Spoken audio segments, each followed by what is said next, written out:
বিশ্বের মোট অপরিশোধিত তেলের বড় একটি অংশ পরিবহন হয় হরমুজ প্রণালী দিয়ে। এই জলপথ বন্ধ হলে জ্বালানি ও পণ্য পরিবহন খরচ বৃদ্ধির ফলে বিশ্ববাজারে বাড়তে পারে খাদ্য সামগ্রীর দাম। বিশেষ করে এশিয়ার দেশগুলোতে মুদ্রাস্ফীতি আকাশচুম্বী হওয়ার ঝুঁকি রয়েছে। এই পরিস্থিতিতে চীন আলোচনার জন্য আহ্বান জানালেও ইরান ও যুক্তরাষ্ট্রের মধ্যকার চরম উত্তেজনা এবং নৌমাইন স্থাপনের আশঙ্কায় বৈশ্বিক জ্বালানি বাজারে ছড়িয়ে পড়েছে অস্থিরতা।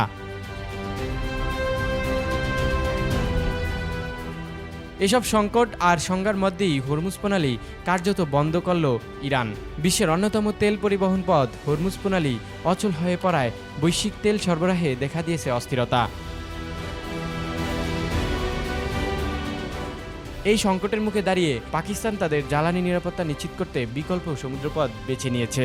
হরমুজ প্রণালী অচল অবস্থার কারণে পাকিস্তান এখন লোহিত সাগর রুট ব্যবহার করছে। পাকিস্তান ন্যাশনাল শিপিং কর্পোরেশন একটি জাহাজ সৌদি আরবের ইয়ানুব বন্দর থেকে ৭৩,০০০ টন অপরিশোধিত তেল নিয়ে করাচির উদ্দেশ্যে রওনা দিচ্ছে।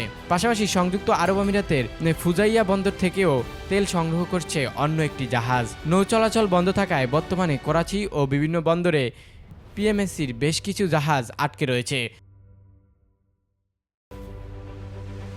তবে এর মধ্যে করাচি পোর্ট কাসিম বন্দরে পেট্রোলবাহী 4টি জাহাজ ফিরেছে, যেখান থেকে বিপুল পরিমাণ জ্বালানি খালাস প্রক্রিয়া শুরু হয়েছে। প্রণালীতে অচল অবস্থার কারণে আন্তর্জাতিক বাজারে তেলের দাম 2022 সালের পর সর্বোচ্চ পর্যায়ে পৌঁছেছে। এর সরাসরি প্রভাব পড়েছে পাকিস্তানের অভ্যন্তরীণ বাজারে। দেশটির সরকার প্রতি লিটার পেট্রোল ও ডিজেলের দাম 1 লাফে 55 রুপি বৃদ্ধি করেছে। ফলে বর্তমানে প্রতি লিটার পেট্রোল মূল্য 321 থেকে 321.17 রুপি এবং 235.86 রুপিতে দাঁড়িয়েছে।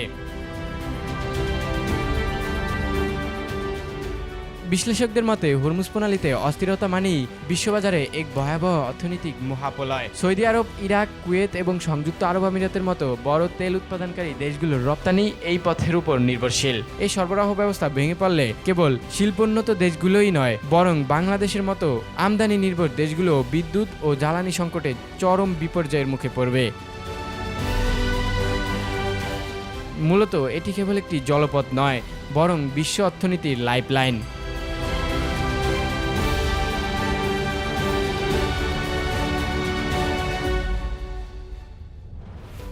Desk report, news Times. News Times, সত্যের প্রত্যয়ে আমরা।